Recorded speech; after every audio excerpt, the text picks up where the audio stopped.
Good morning on a Monday morning. I think it's usually a bank holiday, which don't fucking matter much to people at the moment. I'm Eagle Spitz on Desert Island Vids on Punk with Homeless Eclectic Virtual Festival. With me, I've got Ray. He used to be the lead singer in the Rioters, and I'm not sure what we're supposed to call him today. So, hello, Ray. All right, Eagle. Ray will do fine. Brilliant. So, how you coping with isolation? Slowly going mad, I think, like everyone else. But it's been good having things to watch, things to get involved in like this. It's always good. Good. Yeah. So, I'd like to say I'd become really healthy, but I haven't. Oh, right. Yeah. Well, you can't jog around your kitchen, can you? Not very easily. I keep bumping into the table. I just can't get up in the morning. Nor me, mate. Nor me.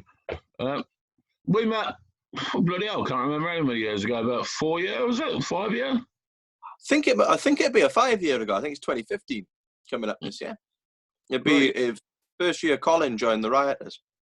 Oh, right, cool. Yeah, Rioters. They're a great band. I love the Rioters. So tell us a little bit about the Rioters before we kick off anywhere else.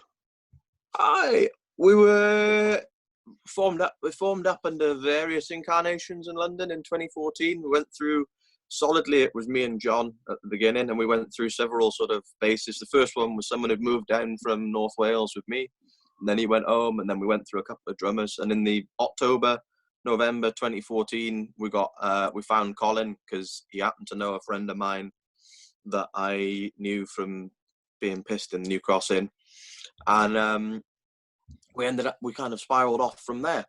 And then Kay got midway through 2015. Kay became the permanent bassist. So it kind of all went off. It was formed, to be honest, with just like a view of a lot of us were either underemployed or unemployed at the time. It was as much about having something to do as anything else. Okay, really cool. And a good excuse to be in the pub a lot. Yeah, always nice. Because you had a couple of albums out, didn't you? Yeah, so we knocked out a couple of short play 4-track ones. Our operation was quite DIY, so you have to forgive me because some of the stuff we released got released in some ways and not in others, and I'm not sure whether or not I even have a handle on half of what went out. I know we did the first one that's still knocking around somewhere and is only that me and John and Colin did together just before K. That was partly demo, partly like mostly a demo that came out, and that's entirely physical, and I've no idea where a copy is at the moment. That was about a few of them, and then we did the first big one EP, which was the one with the Molotov cocktail on the front and all of that. Another classic cocktail, and that's my favorite one that we released. And we did the other one that I know we did is a live one from Brighton, I think, of 4 new tracks just before it all kind of wound down a bit. Because the track Cocktails was on one of, I think it's volume 2 of Punk for the Homeless compilations. I think it is. I think either Cocktails or Dark Days, I think. No, it's Cocktails, but I can't remember. So yeah, that's all you can check out, folks, on the Punk for the Homeless Bandcamp, or you can buy a copy of that from me. Just send me a message. Anyway, before we kick off on anything else, would you like to introduce your first song? Yeah, I would do. All right, so I'm gonna introduce my first one. I'm gonna start with I'm gonna start with the Clash's Coca-Cola. And it's important to me because I remember when I was 14, me and a friend of mine, Gareth, his dad had the double Clash album. I think it's the best of on record. And I have a very vivid memory of Gareth discovering that, pinching it off his dad and coming down to see me and being like, "Ray, you have to listen to this," as if it was something new. And I've been trying to pick a song off that, and I thought this is the one to go with it. So we'll go with that. Yeah, that's originally on London Calling album. So is indeed, I think. Yeah, I'm a bit of a Clash obsessive, so it's a good one for me as well. cracking band, cracking album, that London Calling as well. Oh yeah, brilliant. So folks, Ray's first choice will be in the links because of copyright issues. We can't play stuff through this bloody Zoom video. So there you go, Facebook. Ace. So yeah, you did a couple of gigs for us, and then you were supposed to be playing BFN, or the band did, but they turned up without you. Would you like to explain what happened there, buddy? Because they told me you went off to help the Turks. They're the Kurds. Yeah, Turks. Yeah. So it's not mixed up. One of them, one state loves me, and one state wants to ban me.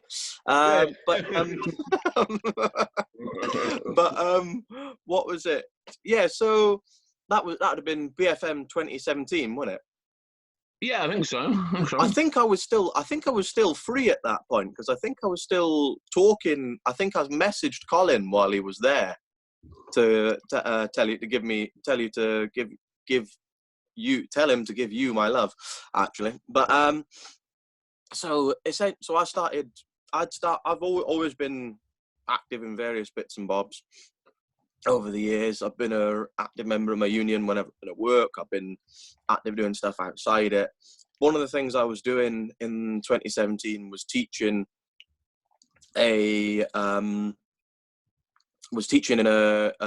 as a foreign language to Kurdish and Turkish political refugees who had come over, of course, in the wake of the Turkish, in the wake of sort of Erdogan's continuing crackdown, and a lot of the Kurds had come over in the wake of the civil war. And from them, I learned an awful lot about what is the northern autonomous region of Syria, of Rojava, and the kind of democratic feminist experiment of a democratic feminist revolution that they'd launched there. And I thought I was really inspired by it, basically. And I knew a lot of people. I sat there listening. I think what clinched it for me to go and try and pitch in was, I remember sitting there with one woman whose husband, she was from the Turkish side of the border, but her husband was a teaching trade unionist activist. And she didn't speak much English at all, and so we were trying to speak English, and my Turkish and Kurdish is, shaky at best. And so we were trying to teach, and she was crying in the middle of this, just before this class, and she came over to apologise to me. And I remember saying, there's no reason, don't be sorry, it's okay. And over the course of about 20 minutes and a cup of tea, explained to me that it was the anniversary, she'd come over to England because it was the anniversary with her daughter. And that this was the anniversary of the reason why, and the reason why for had been that her husband had been followed home one night by a radical sort of right-wing death squad, I suppose, linked to the Turkish regime, who'd caught him as he jumped out of his car in front of their home and shot him in the back of the head. And at that point, I was sort of like, actually, these people, I sit here talking an awful lot about things in the UK, but I should go, and there's some people are asking, do you want to pitch in? And through various contacts, people said, do you want to travel? Do you want to travel to Rojava? Do you want to come and pitch in? I said, all right, we'll go. Okay, so and that's how I ended up there. So I'm sorry for missing the gig. Well, I think it's probably one of the better reasons. at least you didn't find me up and tell me your fucking van had broke down. Yeah, a 2-month hangover. That's what it's really about. Colin maintains to this day it was just about me getting out of paying the rent for a month. All right. So you say about pitching in. What did that involve? Well, so there's basically a lot of there's obviously defence work going on. It was under attack from all sides by Turkey, although not while I was there, luckily, but also at the time when I was there, it was primarily, obviously, you had the Islamic State that were intent on crushing it, and the Kurdish region of northern Syria, Rojava, provided the people that did most of the fighting and dying to clear us of that kind of reactionary fascist death cult.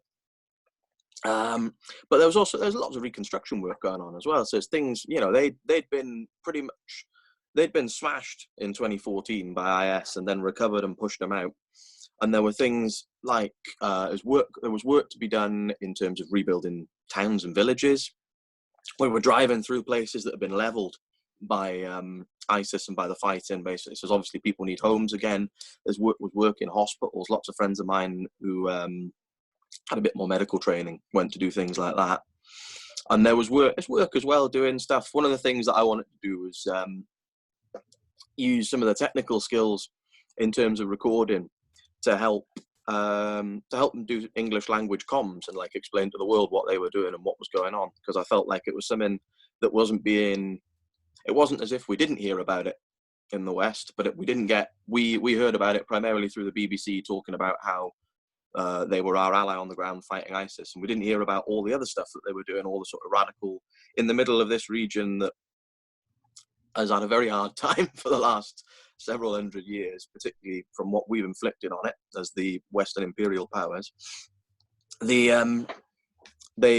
in the middle of a civil war and a fight to the death with a horrific death cult that was taking people as slaves, and things that hasn't been done in war officially for the last, at least since the modern era, and were intent on absolutely wiping them out as a people. They built, not only did they fight these people off, but they built this radical democratic enclave, which is more democratic than anything else that was going on in the region at the time. Just impressed with the energy of it.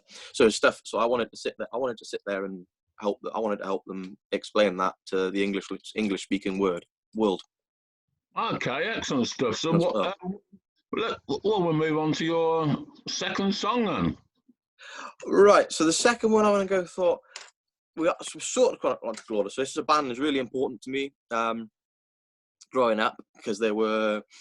I once wrote something about this, I think 8 years ago, but it was they were whereas a lot of the rock bands that when I was growing up were very London, as far as UK goes, were very London centric, or they were all about playing to a certain crowd down here. I'm a big, like the Arctic Monkeys meant an awful lot to us, who were all outside of London at my age, because they were singing about shit regional nightclubs and not having all that much to do, basically. And so it chimed very much with us. So I'm gonna pick the song 505 by them, because it's Gareth, funnily enough, who introduced me to The Clash with his dad's album, who also introduced me to the Arctic Monkeys. But I want to pick 505 because it also has a resonance with me, because as a love song, I remember it from one of the things me and my partner listened to a lot when we were first getting together. Oh, excellent stuff. You can find that one in the links as well, folks, when this is out. Yeah, so things didn't get... I get the impression things didn't go as planned when you... Things didn't go according to plan at all. It's a lovely understatement. But what was it? No, so we landed... I'll go through as much as we landed, I think, in Sulaymaniyah, round about the time that Punk for the Homeless 2017 was on, I think, but I could be wrong. It might have been a couple of days before. And we spent a couple of days making contacts in Sulaymaniyah with people to take us out west to Rojava over the border. Now, so the first thing I suppose to explain is you've got 4 different regions of other countries that make up where the people who are culturally Kurdish are distributed over, which is southern Turkey, which is called Bakur, northern. I might be mixing that up actually, but there's Bakur and Bashur, and I can't remember which one's southern Turkey and which one's northern Iraq. So anyone who does know will have to forgive me. But and then you've got a big section of them in northern Syria, which formed Rojava, and Rojalet in northern Iran. And the politics, they're the biggest ethnic and cultural group without a nation state in the modern world, and they've been pretty badly treated by all of the countries that they've ended up in there for the last since the end of the First World War and the collapse of the Ottoman Empire. And during the carve up of the Middle East at the end of World War One, they were one of the groups that just lost out in a big way over it. And they've been Yeah, they've been being suppressed ever since, really. So Kurdish was banned at various points as a language to talk in Turkey. People who were seen to be fighting to be allowed to express their cultural identity were disappeared. There's been various stages of what was it called, of flaring up or flaring down of the conflict. So it's important to know that, but also that the 4 different regions of what would perhaps make up Kurdistan don't necessarily all get on either. So we landed in northern Iraq in Sulaymaniyah, in what is the Kurdish regional government there, making contacts to take us out west to the Tevdem, as it's called, Democratic Government of Rojava. The government of northern Iraq, Kurdistan, had fallen out we didn't realize until we got there, with the ones that we were going to visit, and they had come. To cut a long story short, they had agreed, in an attempt to gain Turkey's backing for them specifically. They'd sold the rest of them out down the river and had agreed to a temporary sort of alliance with Turkey, then Erdogan in Istanbul. And so because of that, we got in there, and 5 or 6 days in, suddenly realized everything was going to be an awful lot harder than we thought it was. To cut a very long story short, after jumping around in the mountains trying to find ways to cross the border to Kamishlo, which is a small city on the other side of the Tigris from the Iraqi side,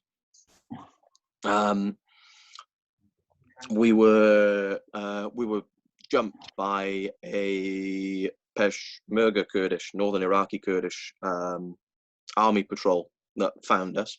And initially we thought it wouldn't have been a problem because we weren't sure how bad, we didn't realize how bad the tensions had got.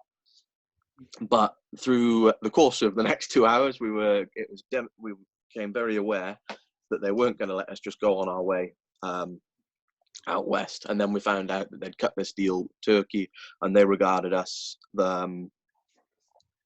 because the Turks regard all the stuff to do with North Rojava as being linked to their own homegrown Kurdish nationalist movement, the PKK, and so they were accusing us of being members of that.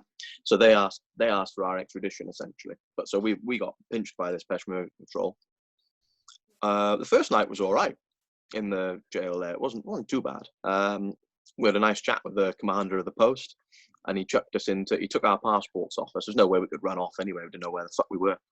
And he chucked us it was on top of this hill in a building in the middle of the compound, locked the door and gave us a mattress to sleep on. And that wasn't too bad.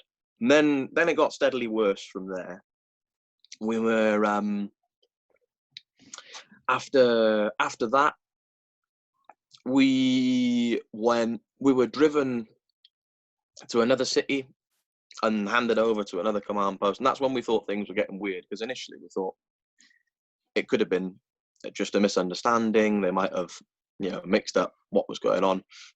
And we thought, oh, we're probably all on the same side here. But clearly not.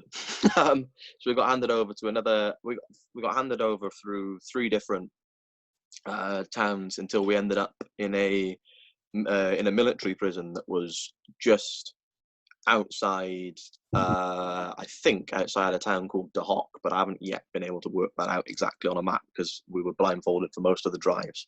Right, okay. But that made the most sense. Now, and there we were interviewed for the first time by a fully English-speaking attaché who was to it, and someone who sadly I don't talk anymore, my companion thought was linked to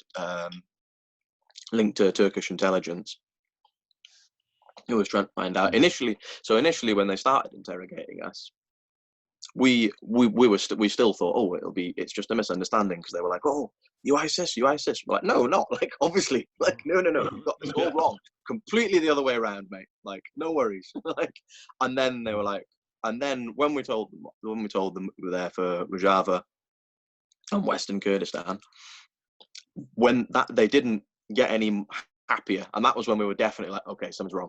Like, what's going on here? And that's when we sort of started garnering together the political manoeuvrings of how the KRG and Rojava had fallen out. Those couple of days are some of the worst I've ever had, to be honest. And I hope never to repeat them again. We were in a cell that was about maybe sort of 1.5 meters by about 1.5 meters in terms of X, so you couldn't lie down properly in it. With a big clunky metal door off it. No, the light didn't really get any through any in it, and all the sorts of things you can imagine happen.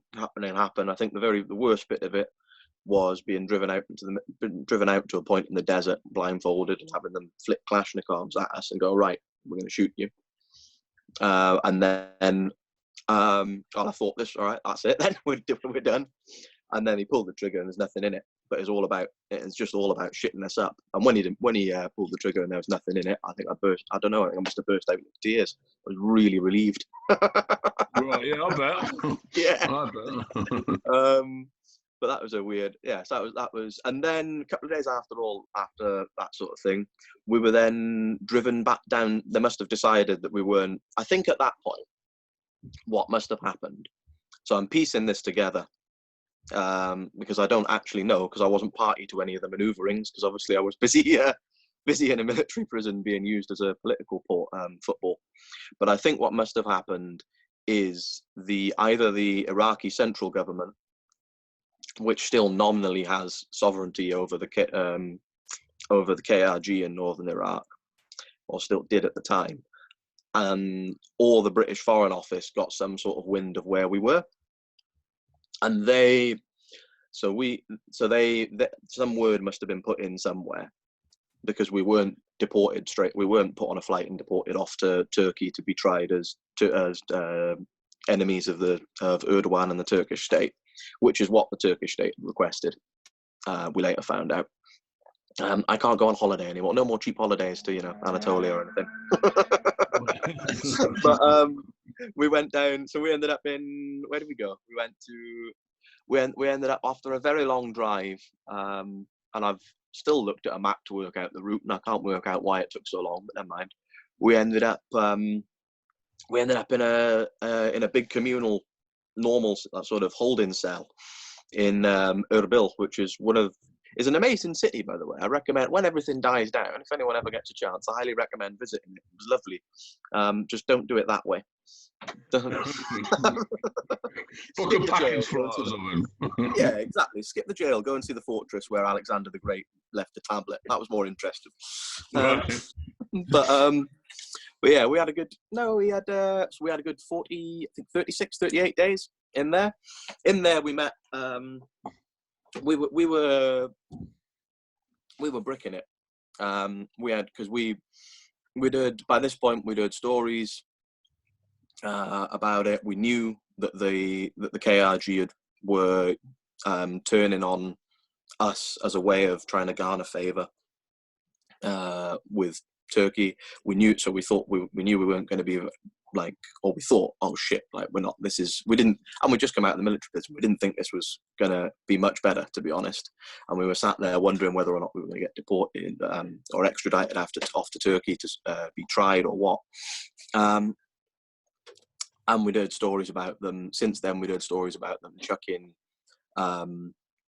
Rojava volunteers into cells full of ISIS prisoners that they'd captured, because obviously, we still don't get along. So, and things like that. It's a very weird, the conflicts out there are fascinating beyond the scope of the interview, but at some point it's worth sitting down and working out and looking at the mad shifting alliance patterns that were going on. And the one thing for ages everyone could agree on was that ISIS were awful, which was nice. What was it? So we were worried about getting chucked into there, and so then, in a cell full of 100 people who wanted to fucking kill us, and we're like, oh, okay, and not being able to rely on anyone to look after us in there.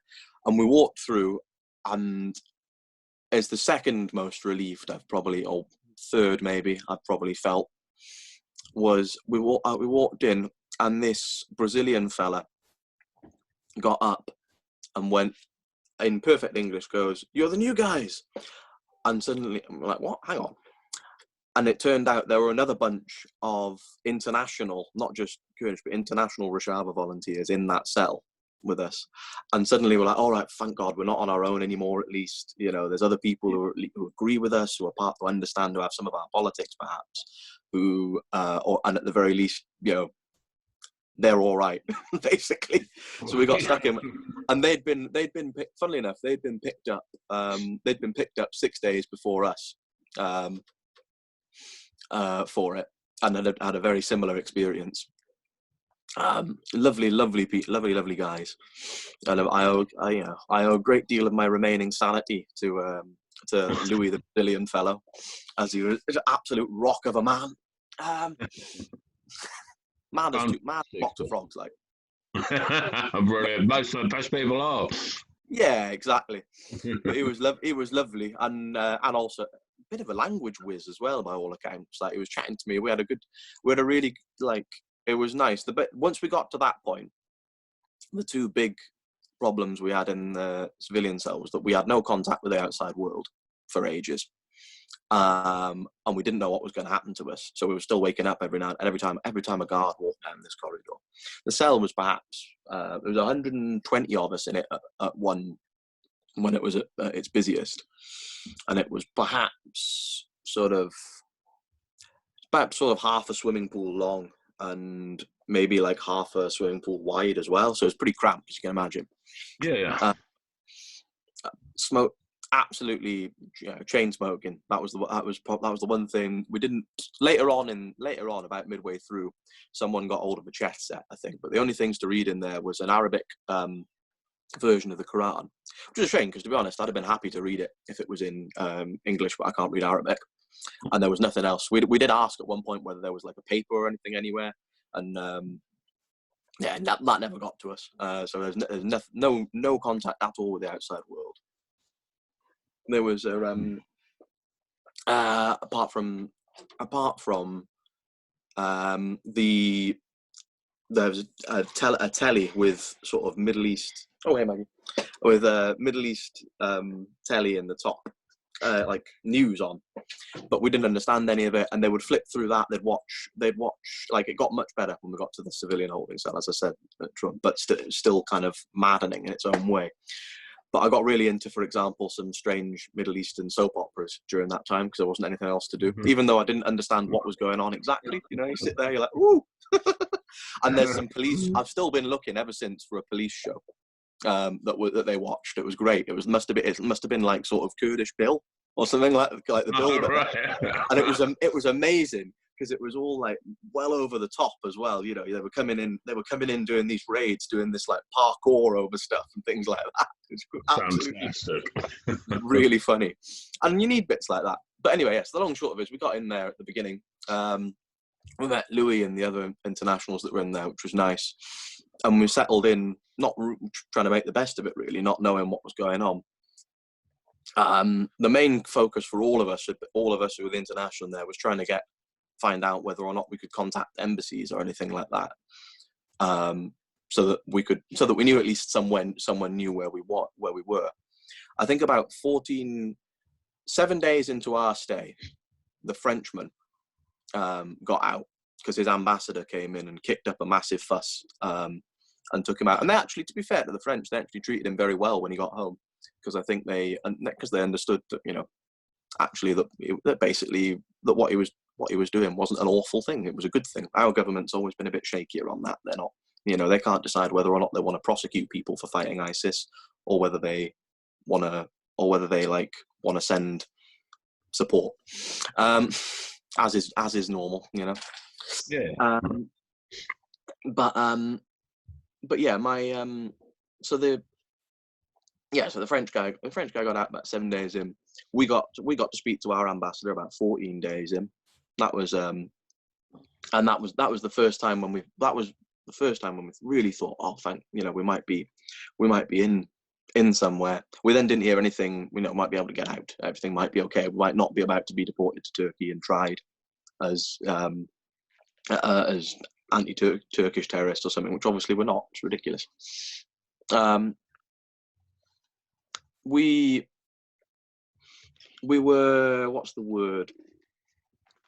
We then didn't see anything of him, of the consulate in Erbil for another, I think, 7-10 days, when he came in finally towards the end and was like, okay, you know, we've secured, you are going home, or we think you're going home. And then we spent another sort of 10 in there. By that point, we were the last of the first batch of internationals in there. Two other Spanish guys had come in, one of whom was really badly ill, actually. We spent a long time looking after him. It's hard to order it all. I don't really have an order, so I'm going to flip back a bit as well and be like, you know, I make it sound, there's grim stuff in there, obviously, like the guy who was having one of the local Kurdish, just because we were in there were petty criminals and not so petty criminals in there as well. People who were just in there because they've been caught at the wrong place but at the wrong time by the KRG authorities. And there was a big power struggle going on between two factions in the KRG at that point, and so enemies of the dominant faction had just been chucked in there on minor offences as well, and all sorts of stuff, all the kind of things you can imagine in a very sort of messed up, you know, Wild Westy sort of way. And right. But there were fun moments too. Like finally, like halfway through, we got someone found a chess set, and we ended up with a chessboard, so we could play a bit of that. And we had a tournament between the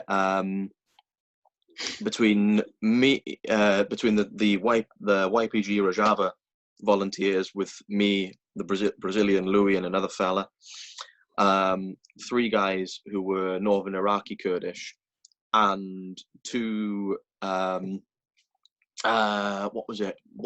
guys who were from one side of the Northern Iraqi Kurdish side, and 2 guys, one of who were from the other side of the kind of like I hesitate, like factional tribe war, etc., that was going on to control the KRG. It was good fun. So we had Louis, who was our sort of chess team captain. I can't remember who the other guy was, and then one of the other guys was a bloke called Bashar, who was really lovely, and we later found out was apparently in there on suspicion of organ dealing. But he was really lovely to us. Like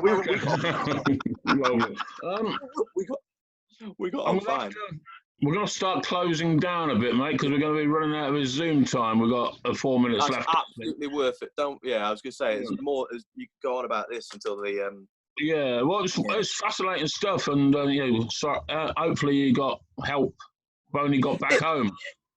Well, yeah, there's a question. So I should like to make that point before we close. Our government and the Conservatives, in their infinite wisdom, have actually started prosecuting people in a big way who went out to fight the democratic fight against the Islamic State, which is something I think is disgusting. Not least because we provided the air, what's it called, conditions by destabilizing Iraq to allow this horrible group to emerge and start enslaving and beheading people, and then we didn't have the political will to do anything about it initially. So when private citizens went out there to go and help people, like the northern Syrian Kurds, defend themselves and not be turned into slaves or genocided, for this government to turn around and start prosecuting people. In fact, they began a prosecution just yesterday. I've got on their it's on a BBC article. I'll send you a link to that.